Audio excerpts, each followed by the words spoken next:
So in this section that we're talking about, you have Lady Wisdom calling, and this has been what I accidentally found was a source of controversy in different evangelical circles and stuff. But that Lady Wisdom as a metaphor for Christ, or an analogy, or wisdom personified. How should we think about Lady Wisdom and Christ? Sure. So let's first of all stay within the Old Testament, and then we'll go to the New Testament. That's So great. as we read it in the Old Testament, to repeat myself a bit, woman wisdom is a personification of Yahweh's wisdom, and ultimately stands for God himself. Mm-hmm. So yeah, that's a personification, treating an abstract or inanimate object as a person. Mm-hmm. It's a kind of metaphor. So yeah, you're right. It is a metaphor of God and his wisdom. Mm-hmm. Now, when we turn to the New Testament, we see in various places where Jesus is being associated with woman wisdom. And I'll come back to this word associate rather than identify.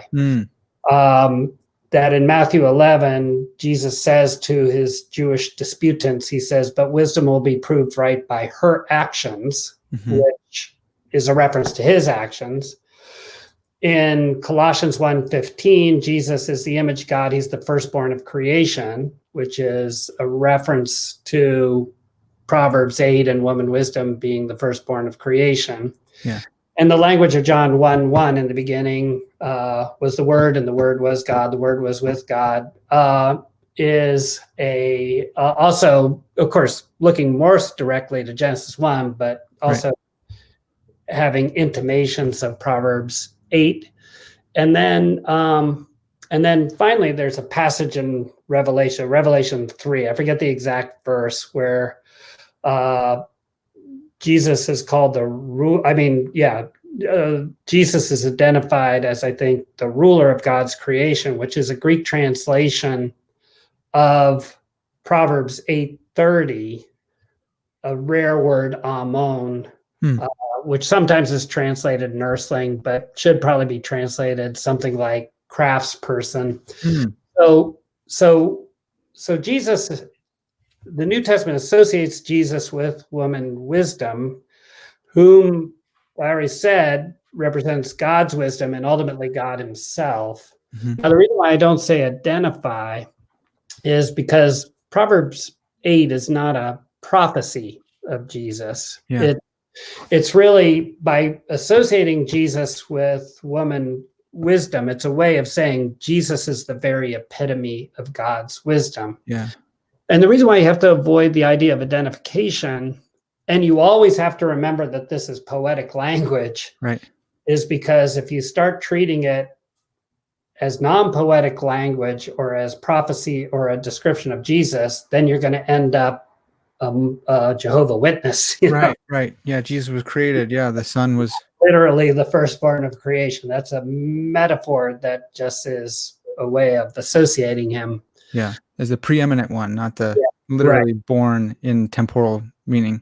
Yeah, exactly. Yeah, that's really helpful. Yeah, I really like that. Some people will point back to Lady Wisdom, especially in Proverbs 8, and talk about a diversity in the Godhead, or at least opening up, the seeds of that are then more fully revealed in Christ. Is there anything there? Would Jews have caught that, or not really? They would not have caught that. Okay.